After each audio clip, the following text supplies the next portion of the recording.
Fighting Blindness Canada's Viewpoint is a virtual education series that brings you the latest in vision research presented by health experts from across Canada. The webinar you're about to watch is a recording. To learn more about the research we fund and upcoming webinars and events, please visit our website at fightingblindness.ca. This Viewpoint webinar is proudly presented by Bayer and supported by Novartis, Allergan, Janssen, Biogen, AGTC, MeiraGTx, and the SickKids Foundation. We'd also like to thank Accessible Media Inc., our national accessibility partner. Everyone should download the AMI app, which is a fabulous resource, and you can watch excellent programming, including previous Fighting Blindness Canada events. Thank you for watching. We hope you enjoyed this webinar and share your thoughts with us in the comment section below. So for today's session, we're doing things a little bit differently. I'm going to be joined today by members of our research and mission team at Fighting Blindness Canada, Dr. Larissa Moniz, who's our Director of Research and Missions Programs, and Sherry Shaw, our Health Information Officer. And we're going to share with you information about developments in vision research this year and new resources that you might find helpful. So like our other webinars, you have a couple of different ways you can ask questions. There's a Q&A box at the bottom where you can type in your questions at any time.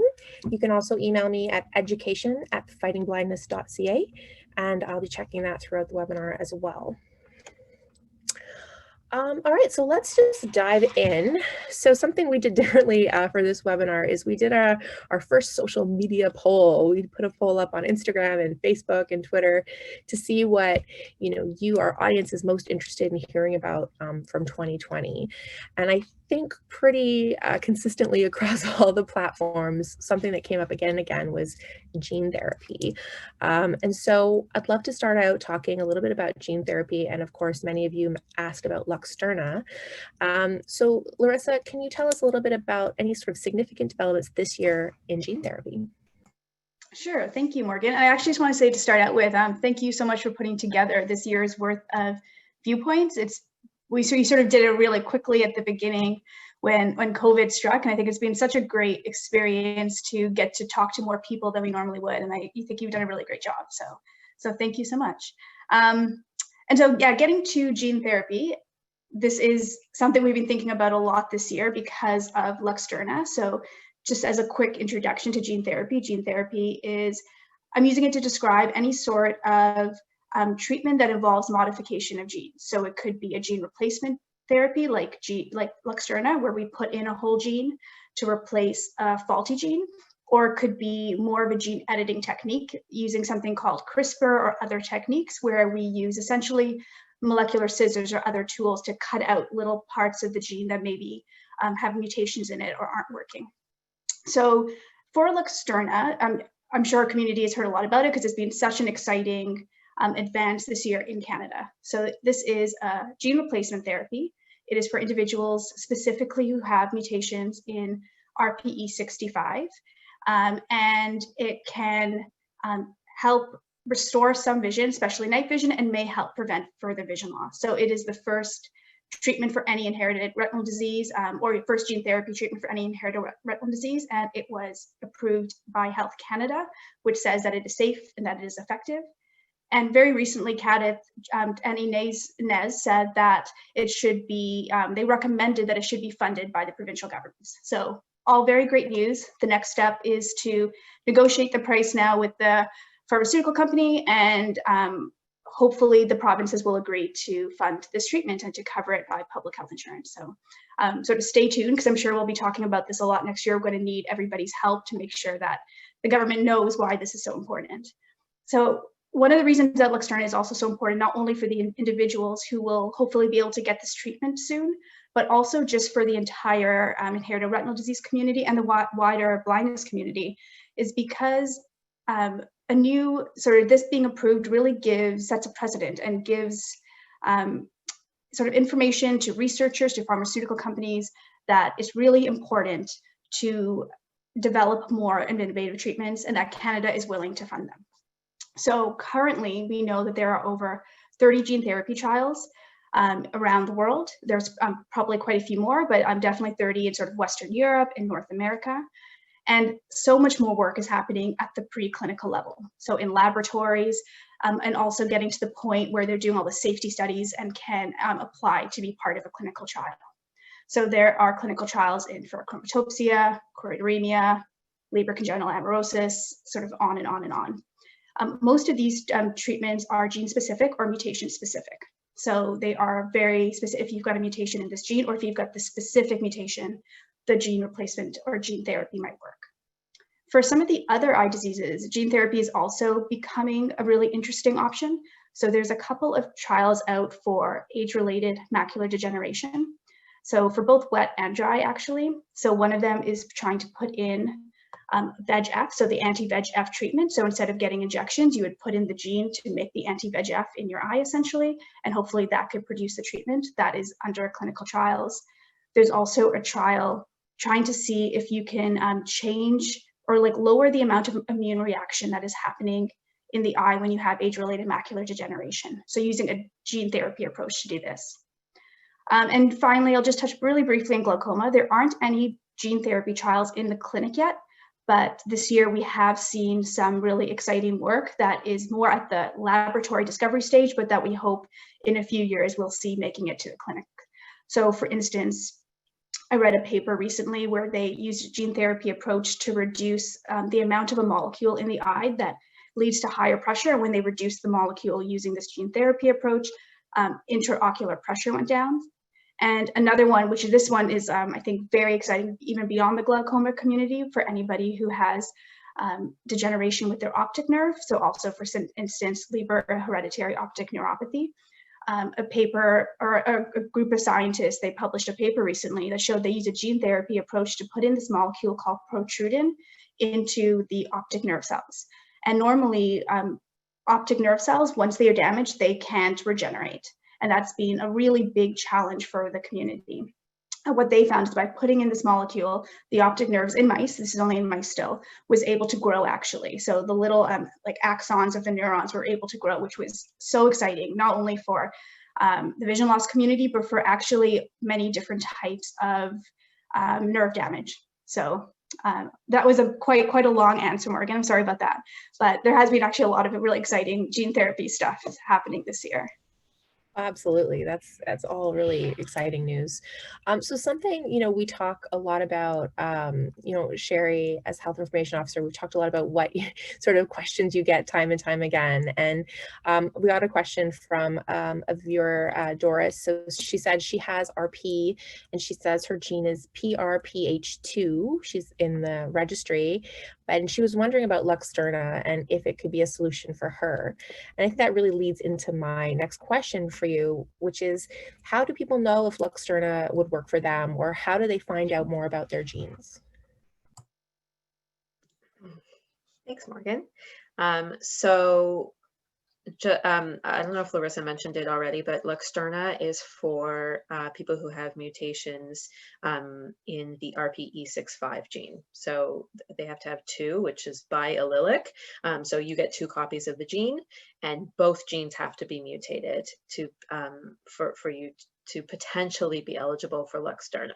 So it's a very, like Larissa said, a lot of treatments that are in clinical trial phase, or like Luxturna, are gene specific or mutation specific. So it's really important to know your gene, or to at least start to investigate finding your gene mutation and getting your genetic testing. So that's probably been the most common question I've gotten this year, and rightly so. We've had a lot of conversation around gene therapy and genetic testing, so it makes sense that I'm getting a lot of questions about genetic testing. We created a whole new webpage on our website to talk about genetic testing, and we actually created provincial genetic testing guides, so to help people figure out how to get genetic testing in their province, because every province is similar, but not exactly the same. We know that every province funds genetic testing for inherited retinal diseases as long as it's deemed appropriate. So you have to speak to your doctor, you have to get a referral, and it's really important to speak to someone who has experience, so a genetic counselor or an IRD specialist, before you move into this genetic testing phase. There's a wait time. So a lot of people are asking, how long does it take to get genetic testing? It takes a little bit of time. I try to tell people just to be patient, and you're not necessarily missing out on anything, but it's a long process. There's a few steps that people need to go through in terms of genetic testing. So you have to meet with a genetic counselor, and you have to get the blood sample. The blood sample has to be sent off for the testing, and then you get it back and you get counseling. So counseling is really important, because just receiving a report with your genetic mutation in your results may not be super helpful for you if you don't know how to read them. And a genetic counselor or an IRD specialist will be able to help you understand what these results mean. And that at that point, you can ask, or you can investigate whether there are any clinical trials that are specific to your gene. And sorry, my cat decided all of a sudden that it was time for her to. So genetic testing has been definitely the number one question. I think it's, we know that it's very important. It's not guaranteed that you're going to receive a result. So that's another thing that I try to discuss, I discuss with people who contact me, is that sometimes you don't get an answer. The scientists have found over 300 genes that cause IRDs, but that's not all of them.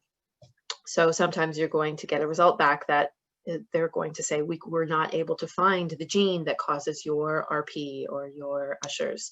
And in that case, there are other ways to learn more about your disease. So looking at family history, looking at other medical records to learn more about your disease. But unfortunately, it's not a sure thing to learn your genetic mutation. So that's always a possibility. And I appreciate what you said too about how, if you don't have your genetic testing, you're not necessarily missing out on anything right yet. But with like Luxturna and more treatments coming down the pipeline, it's actually a great time to get that genetic testing, to find that information out now if you can, so that as more things become available, you have more opportunity to find out more. Yeah. I say it's important, but it's not urgent. Right. Yeah, absolutely. So Larissa, you talked a little bit about, when you were talking about Luxturna, all of these steps that have had to happen already. And, I get this question all the time about people hearing about a clinical trial and wondering when that potential treatment could come to market. And there is a very long time that it takes for something to go through clinical trials and all these processes to come to market. So could you talk a little bit about why that is? Why does it take so long for these things to come to be available to Canadians? For sure. So yeah, the time frame is very long. I would say from the time something becomes part of a clinical trial, it can take 6 to 7 years to finish the clinical trials themselves. And then you have to get approved by each different regulatory system and each government. So that can take between 1 to 3 years as well. So just from that point of view, you have about 10 years there. And that's not even looking at all the research that happens beforehand. So all the research, which we call both preclinical as well as discovery research, can take decades, to be honest, from understanding about a gene and moving through that process. So in terms of focusing though, maybe on the clinical trial part of the question, why that takes so long, it's because I think scientists and clinicians and government regulators really want to make sure that a treatment is safe and that it is effective if you are going to be giving it to humans, giving it to patients, because as we know, most of these treatments, if they go badly, there can be some really major side effects. Not only this happens with any drug, it isn't just for blinding eye diseases, it isn't just for gene therapy. Every new treatment that comes to market has to go through a really rigorous process. So the first stage in a clinical trial process is normally a phase 1 study.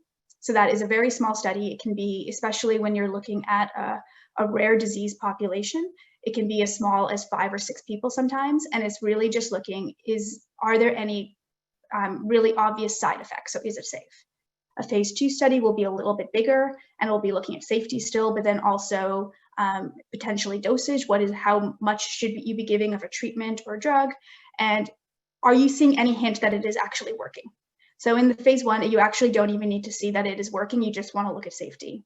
Phase 2, you're looking to see, does it look like we might be seeing some effect? And then phase 3 is a larger study where you're asking, is it actually effective, but also looking at safety on a larger level. So maybe it was fine with these 5 people originally, but if you're looking at a bigger population.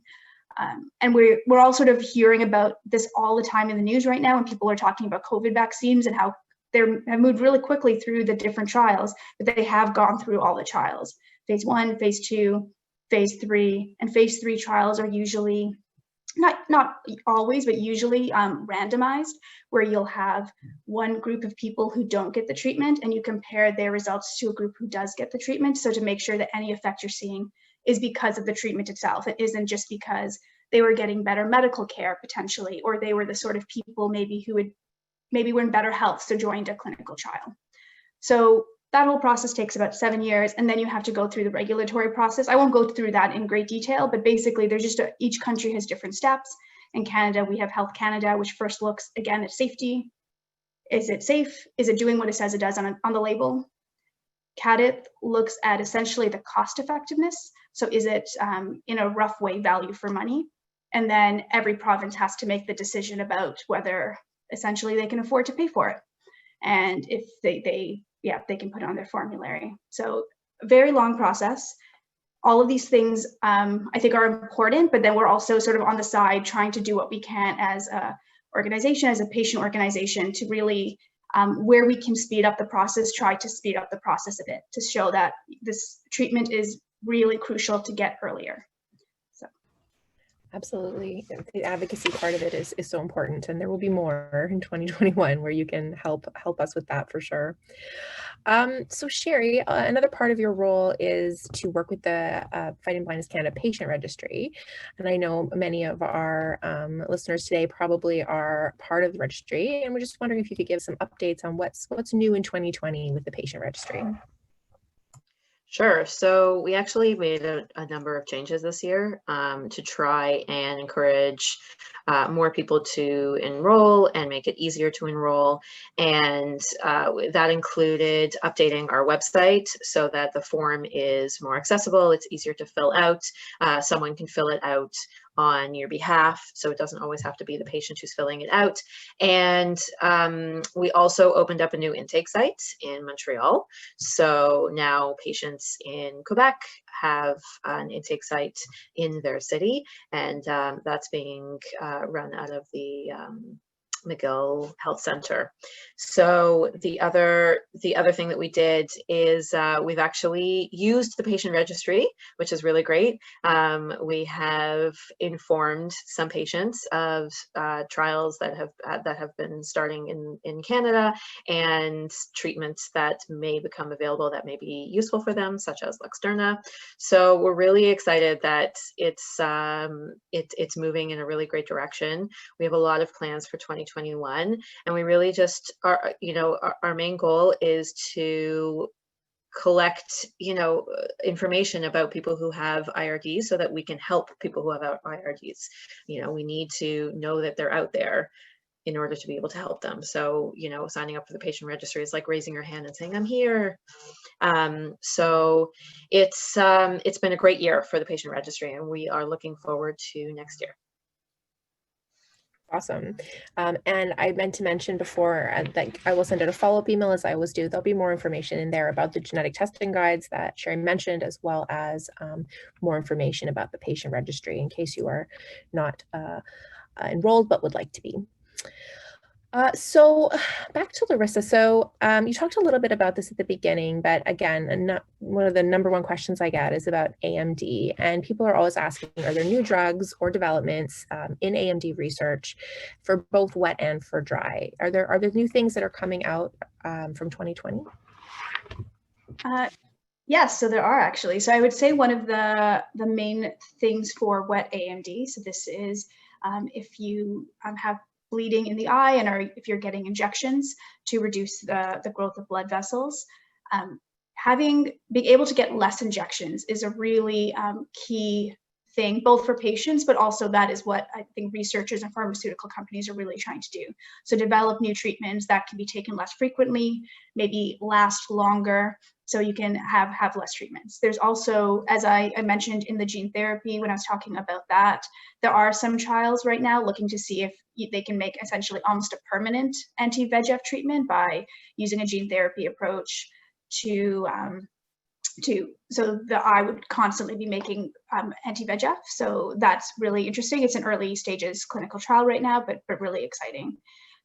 There's also a little bit of stem cell work. I won't get into that in a lot of detail, because I know we have a question, I think, coming up about stem cells. But if your disease is pretty progressed and you've lost a lot of retinal cells, then having a stem cell approach that can maybe repopulate the retina, give you back some photoreceptors or RPE cells, that is a potential. And there are some clinical trials looking at especially RPE cells for both, I think it's for dry AMD actually. And I would say those are the main ones. That I would say currently a big area of research that is coming, but that we don't quite have the answer yet, is treatments for very advanced dry AMD or geographic atrophy. There are a couple of clinical trials happening, but unlike the anti-VEGF treatments, there isn't a treatment that really has come on the market that has been really successful for dry AMD. So I'm sort of looking forward to, I'm sure a lot of people are looking forward to seeing what can come out in the coming years about that. Absolutely. And we have a lot of questions that people have sent in about AMD. So I will say we are not medical doctors. Nothing we're saying is, really medical advice, but we can try to tackle a couple of these questions. So Caroline had asked about dry type, which I think you just answered, which is exciting to see what's going to come up. Karen had asked about vitamins and supplements. Just wondering, there's so many different things out there, a lot of information, if we have any advice on any vitamins that she could take for AMD and both prevention and being able to slow AMD down. I don't know whether that question is for me or for Larissa, but I can start. So that would be a question for your doctor. You definitely want to discuss with them what the best course of medication or vitamins are to take. There are some vitamins, there are some vitamins that are proven to help slow the progression. And those, your eye doctor would be able to help you find the right fit for you for those. In terms of other vitamins, it's really important that you speak with either your family doctor or your eye doctor before you start any sort of vitamin supplementation, because while vitamins in theory sound really good to have, the more the better, it doesn't always work that way. So it's really important to speak with your doctor when you're thinking about starting vitamin supplementation. And I think a lot of people think of vitamins as like just natural, they're just vitamins, but they are medication. They are like a pill that you're taking and introducing to your body. So it's important to know, especially if you're taking other medication, that they might interact or have other things that you need to be aware of. Yeah. Yeah. So Alla had also asked, she says she has macular degeneration and she's being treated with injections.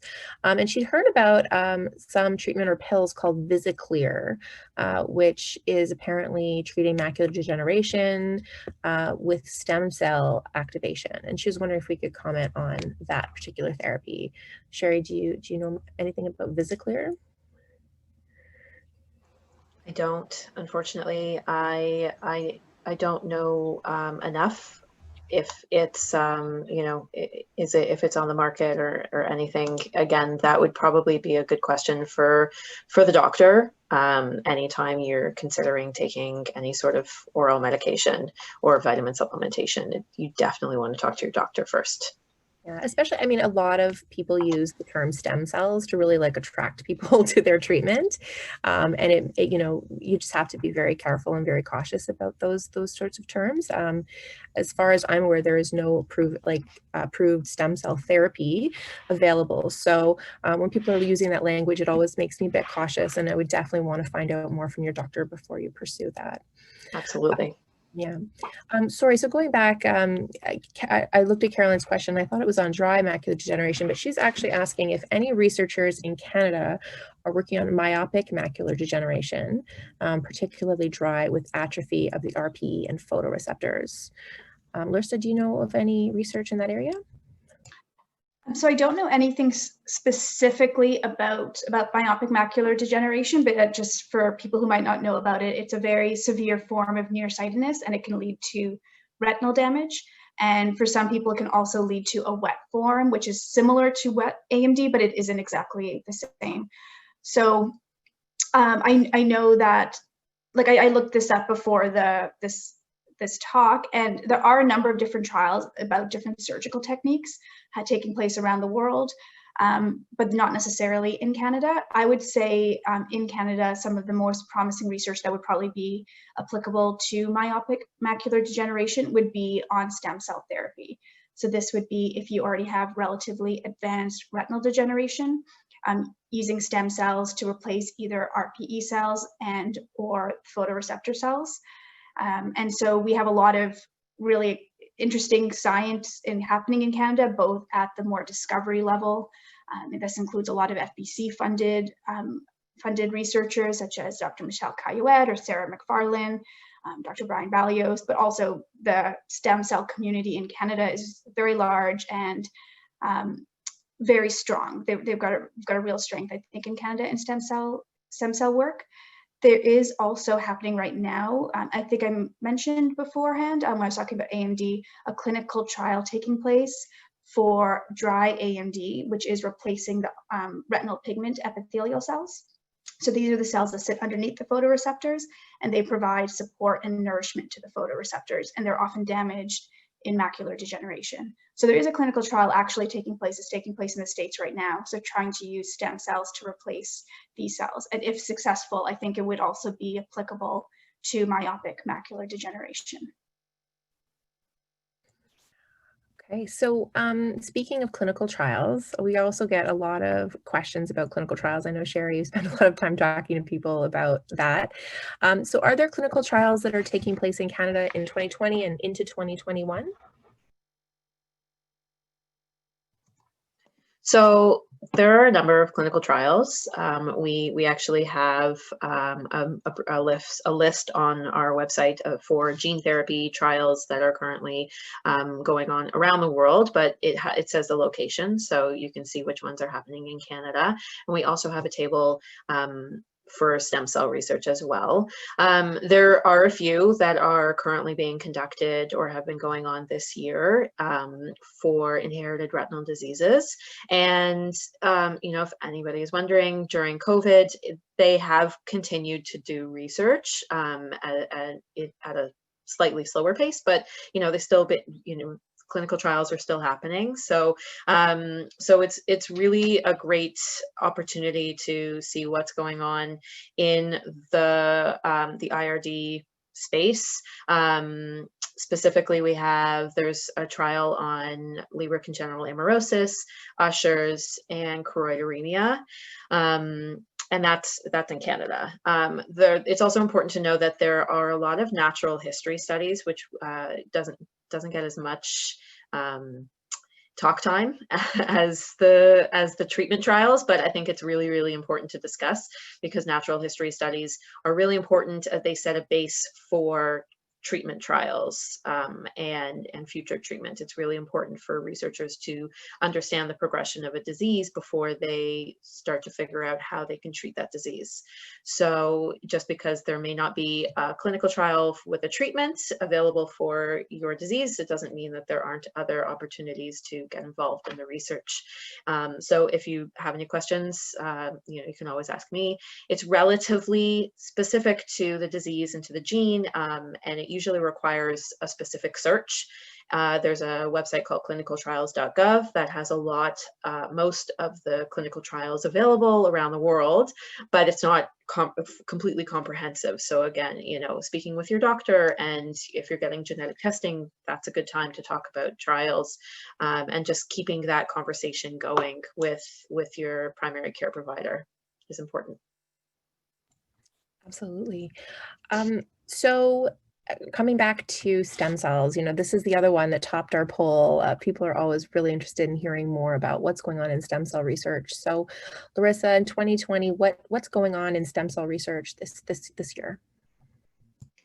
So yeah, stem cells are really exciting because they have the potential to treat many different types of diseases, not just in a gene-specific way, but also to treat diseases if there's been a lot of damage already, whether it's to the optic nerve or to the retina. So if you've got advanced retinal degeneration, stem cell therapy, when we find a successful one, could be really, really exciting.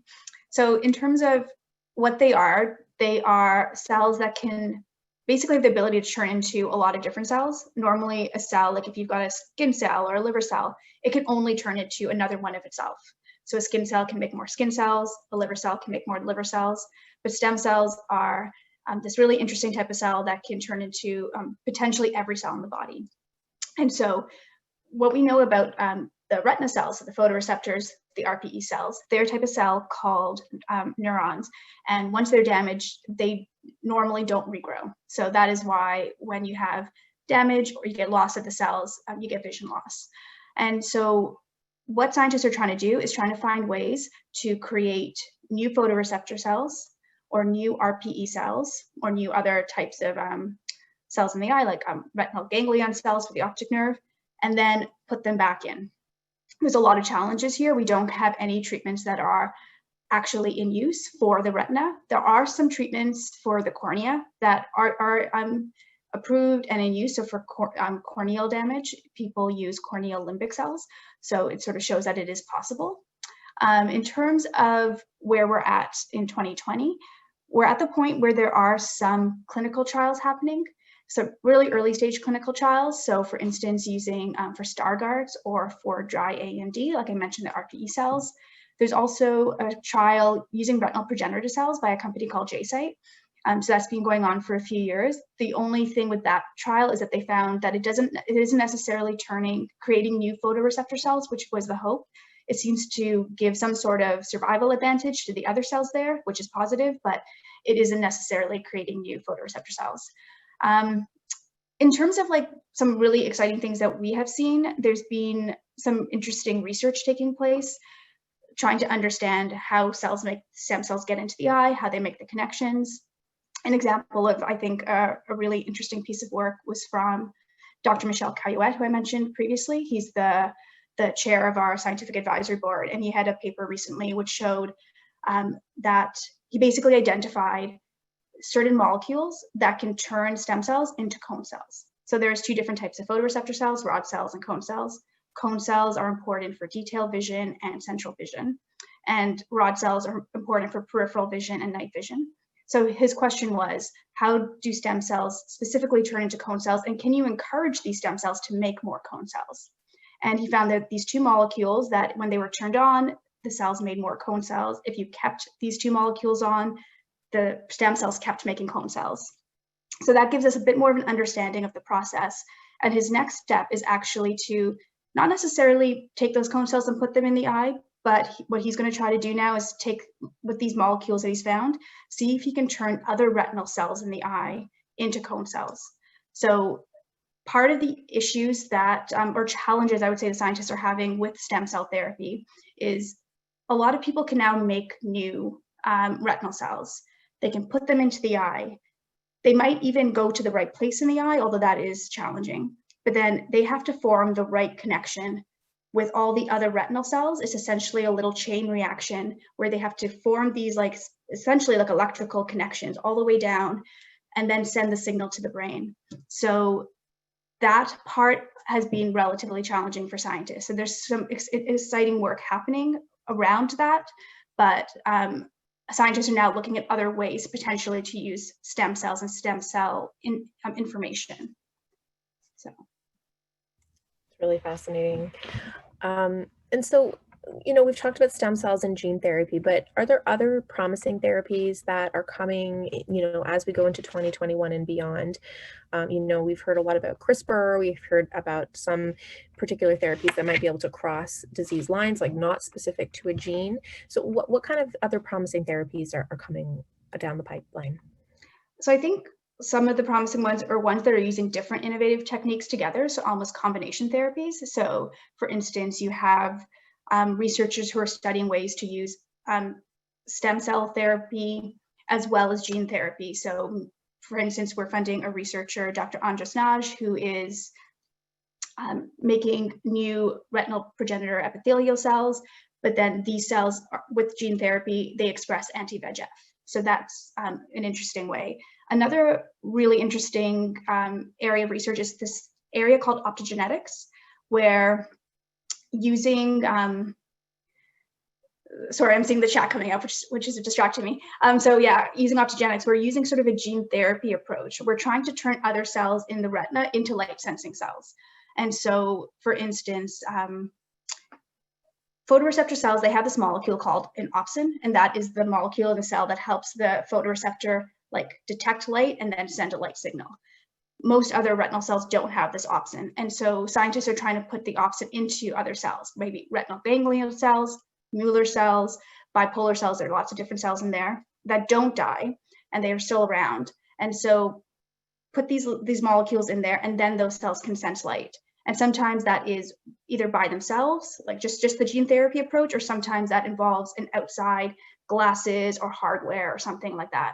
So I think optogenetics is a pretty interesting idea that would work for advanced retinal degeneration or advanced eye disease, but also it's universal, it's not gene specific.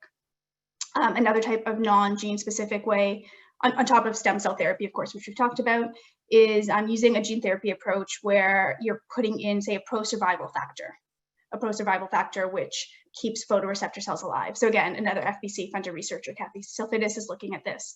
So I would say those are some of those general ideas. I think most of those are not yet at clinical trials. I think there are some optogenetics clinical trials happening at the early stages, and I know that there's a few more coming in 2021. And then we also have, which I haven't even got to at all, and I won't spend a lot of time talking about, but artificial retinas and prosthesis. That's a whole other really interesting area of research. And sensory perception, about how does the brain form images. And so this is going to be more and more important as we're finding all these amazing new innovative treatments that can restore sight. It only really works if your brain is able to take the information and create a proper image. So for instance, if you get a cochlear implant, if you are deaf and then you get a cochlear implant, it can take months and months of rehabilitation before you can interpret the noises you're hearing as words or as sounds. And so understanding how all that machinery works and how all the cells connect and how images are formed is like another really interesting area of research. Absolutely. So it wouldn't be a 2020 wrap up if we didn't talk about COVID a little bit. So I'll give Larissa a break because she's been telling us lots of neat stuff. So Sherry, can you talk a little bit about, you speak to people a lot, either email and phone through the health information line. Like what effect has COVID had on people in terms of their eye care, and how are people managing and dealing with that? So I think I'll break this up into the beginning and then now. I think at the beginning of COVID, especially in Canada, and when we went into lockdown in March, there was a lot of confusion, a lot of anxiety and stress around, canceled appointments, delayed appointments,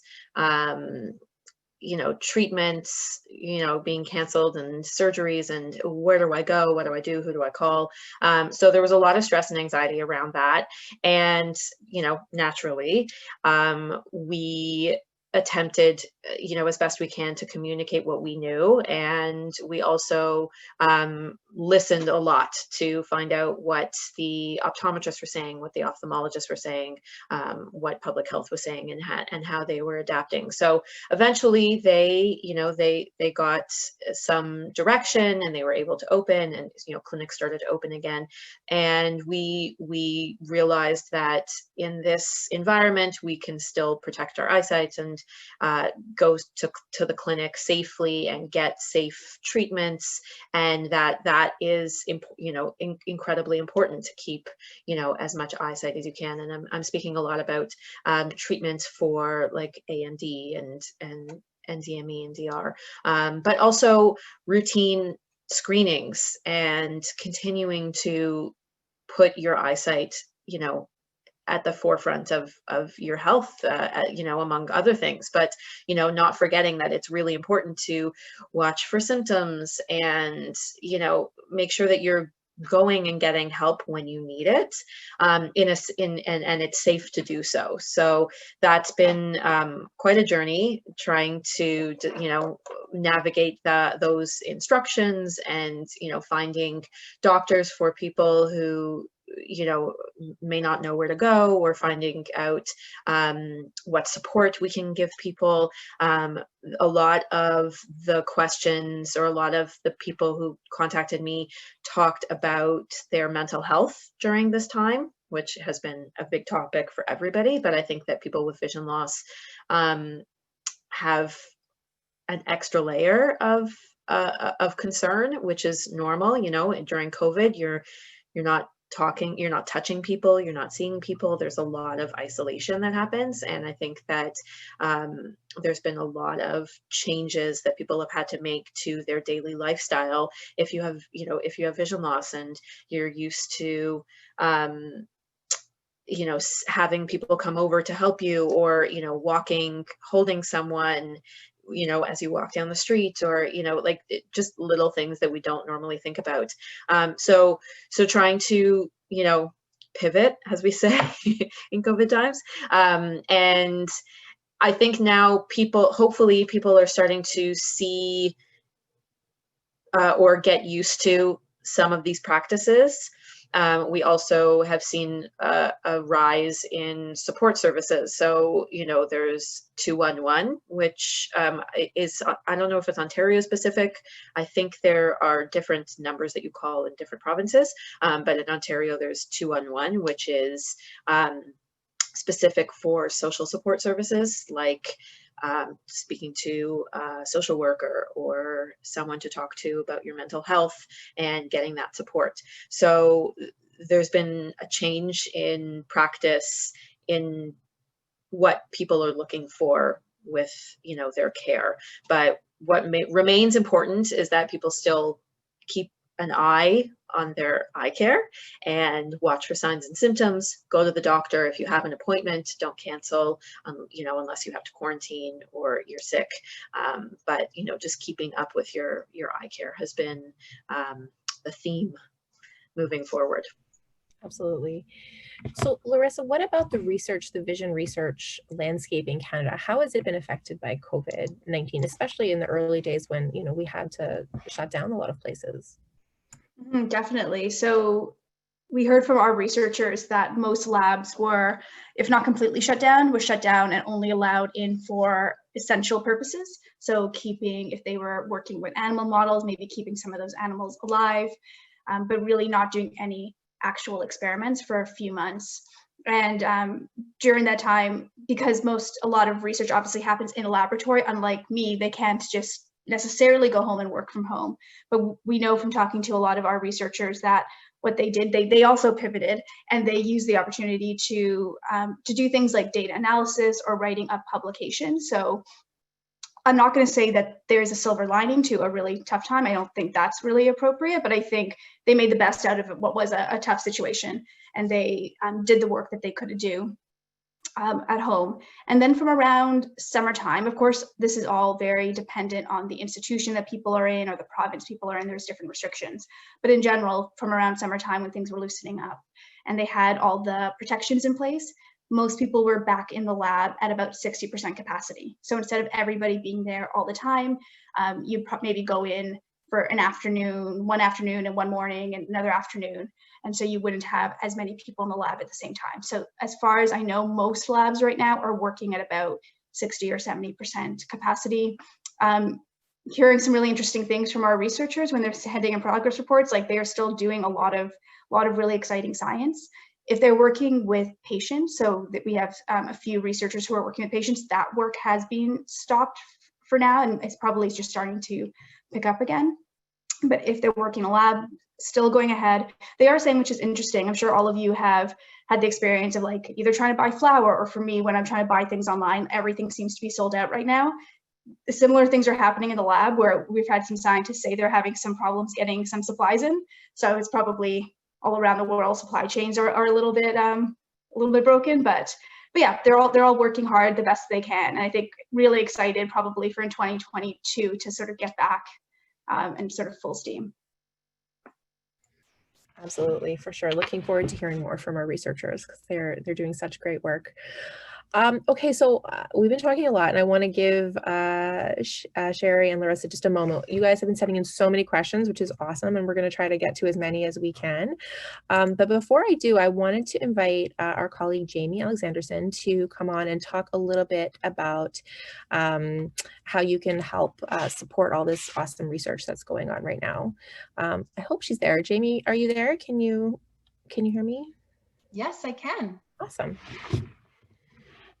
Should I see myself or no? Yeah, you can turn. There you are. Wow, look at the sunshine. So everyone can see me right now? Wow. Okay. Hi, everybody. The sunny spot there. I know the sun. I mean, I'm not complaining about the sunshine beaming in the window, but it kind of gives me this. I should have tested my video first, but regardless, I don't want to take up too much of this valuable time. Thank you so much. Thank you, Morgan. My name is Jamie Alexanderson. I'm the Senior Manager of Development at Fighting Blindness Canada. I am so proud to have been working at this organization for over 11 years. It's been incredible. And I can't see any of your faces over Zoom, but I know there's 74 of you out there listening in. And I know many of you I've probably met at past events over the years. So hello, everybody. Thank you all for being a part of our final Viewpoint webinar of 2020. Gosh, it really is no surprise that 2020 has been a year of challenges, change, learnings, and growth for everyone. Of course, the good news is Fighting Blindness Canada is prevailing through this pandemic storm, and we are grateful to all of you, to all of our donors for helping us get to where we are today and moving vision research forward in new and exciting and pivotal ways. Of course, thank you to everyone who has supported Fighting Blindness Canada this past year. Together, we are getting through the hardships of 2020 and continuing to support vision research and making the future brighter for over 1.5 million Canadians living with a form of vision loss.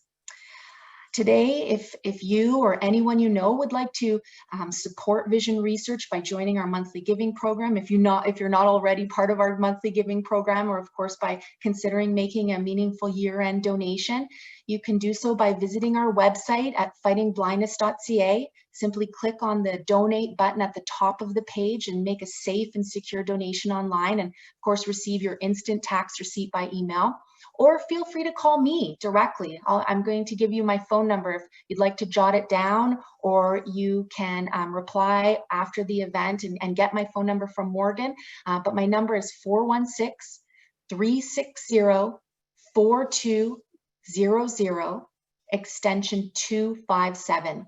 If you leave me a voicemail, I promise to return your call promptly, and I would be happy to process your donation over the phone if you feel more comfortable.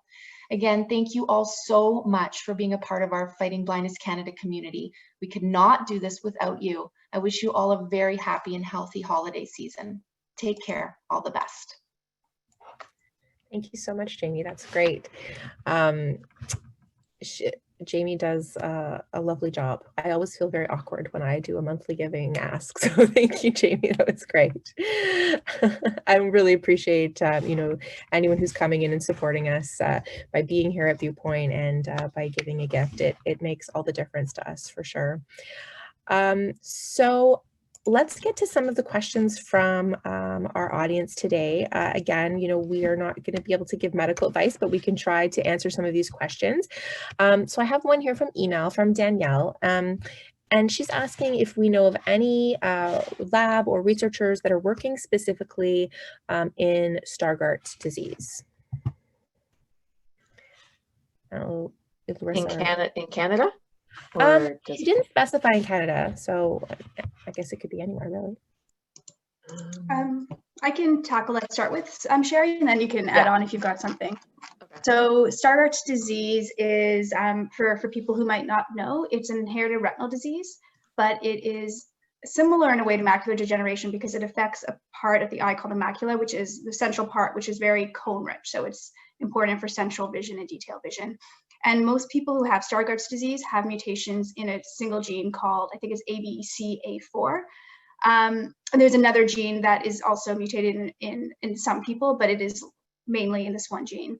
So in terms of potential treatment, so there's sort of the few categories. There's the stem cells. So there is, I think I mentioned before, a phase 1/2 trial actually happening, looking to replace RPE cells. There are actually some drug trials that I found. So one of them was looking at a drug called metformin, which is actually a really common treatment for diabetes. And so they're looking to see if it might help out in not only in Stargardt's, but also in AMD, again, an early phase trial. And another drug which will help, the researchers are hypothesizing, will help reduce the amount of sort of toxic buildup that happens in the cell. Because what happens when you have mutations in ABCA4 is it essentially acts as a little bit of a garbage chute where it throws out all the sort of, not all the garbage, but some of the garbage that is created in the cell when the visual cycle happens. So when molecules absorb light, they change shape, and that actually turns out, if they build up and they aren't taken out of the cell, it can be toxic to the cell, and then the cell can die. So this drug is trying to see if it can basically reduce the amount of garbage that's produced. That's a relatively crude way of putting it, but I think that's overall what they're trying to do. Now, in terms of gene therapy, like I mentioned, that there is mainly one gene. So in theory, it seems like it would be a really great candidate for a gene therapy approach, but there's a few issues with this. One is that it's actually quite a large gene, and currently most gene therapy approaches, they work best if the gene is small. It's essentially a technical challenge about putting a gene into the right package. So if you think of like getting something into the cell, if you think about, if you've got an envelope, that envelope only fits a certain size letter. If your letter is bigger than that, it will not fit into that envelope, and it will not fit into the mail slot. And so that's essentially what some of the technical challenges are. And ABCA4 is a relatively large gene. So scientists are looking at different ways to maybe get it in. But I would say those are sort of the buckets of where things are at right now for Stargardt's. Absolutely. So, we do often get a lot of questions about sort of specific diseases, specific mutations, and we've had a couple of questions, one from Sue and one from Marie about is there gene therapy or other treatments that are coming up in research for Usher syndrome?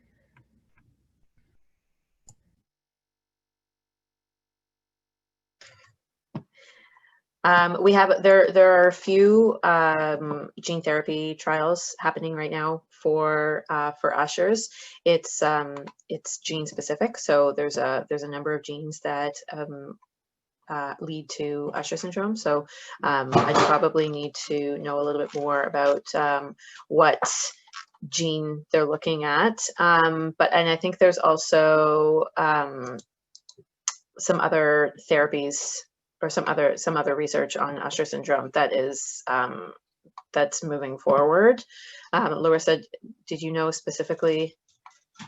Yes, I think the two trials that are happening right now, there's one on a gene called Myo7A, and so that is a gene therapy trial, and there's another trial which is a gene editing trial, which I think is for is it USH2B? Yeah, USH2B or USH1B. Okay, sorry, I'll ask, maybe let Sherry confirm that one, but yeah, that's more of a gene editing trial. So those are the two that are happening currently, and there's a lot of research happening, sort of preclinical research. For instance, we are funding a researcher right now who's looking at USH1F. And one of the challenges in the field with Usher syndrome is that a lot of the models that scientists normally use to look at vision loss, when you take mutations that happen in Usher syndrome, they don't actually cause vision loss in mice. And that's like the most common model that we use. So they have hearing loss, but they don't have vision loss. And so that has been a big challenge. And so a lot of some of this research is really trying to understand what's happening with these mutations to the cells themselves, and then can we use the gene therapy approach potentially to fix the problem. There's also there's some research happening with for patients who have retinitis pigmentosa as part of Usher syndrome. I believe there's some research there as well. It was USH2A, the other trial. So I have another question here from the email. Leonard is talking a little bit about, so he's saying, with Operation Warp Speed demonstrating the clinical process can be quite accelerated, will this have a positive impact on speeding up trials overall, especially in the world of IRDs? So of course, Operation Warp Speed being the initiative in the United States, especially to get COVID vaccine out effectively and safely to a lot of people quickly. And the second part of his question is the Pfizer vaccine is based on mRNA therapy, which is what ProQR is using in some of their trials. And so he's wondering if this might also help to accelerate the work that ProQR is doing in mRNA therapy, with this becoming more prominent given the Pfizer vaccine. So I'll start with the first question. So I think actually that could be a really positive outcome of COVID if we realize that we were able to move really quickly through the clinical trial process and still have a really safe and effective product. So I think in a way, time will tell if the products turn out to be quite as effective as they look to be. I would say the one thing about it though is a lot of money also went into Operation Warp Speed. It wasn't just that people were moving faster. A lot of money went to probably stop a lot of other research happening to push all of the sort of efforts into moving this ahead. So I think I would be cautiously optimistic about that. But I think in terms of a regulatory framework, I think hopefully a lot of the regulators are looking to see what can be removed from some of the processes. In terms of mRNA, it pushing forward some of the other research is slightly different. It is a similar technology, and some of this, like you're saying, ProQR is using this technology that is the basis of all of their treatments, is using an mRNA approach. So essentially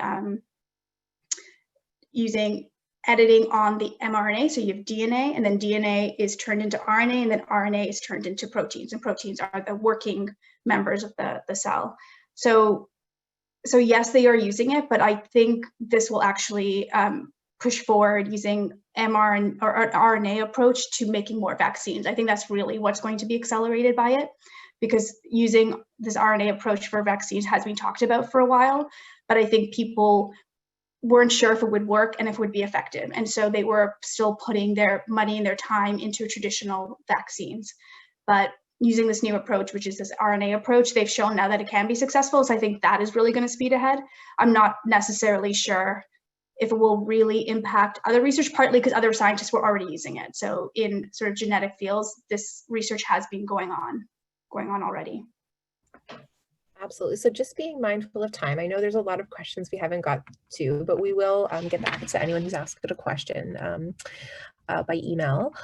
So let me just ask, let's see, there's one more here. I think Marie has a good question here. This one's probably for Sherry. So if someone is on the patient registry in Canada, would the name be transferred to international registries, or should patients register on all possible available sites?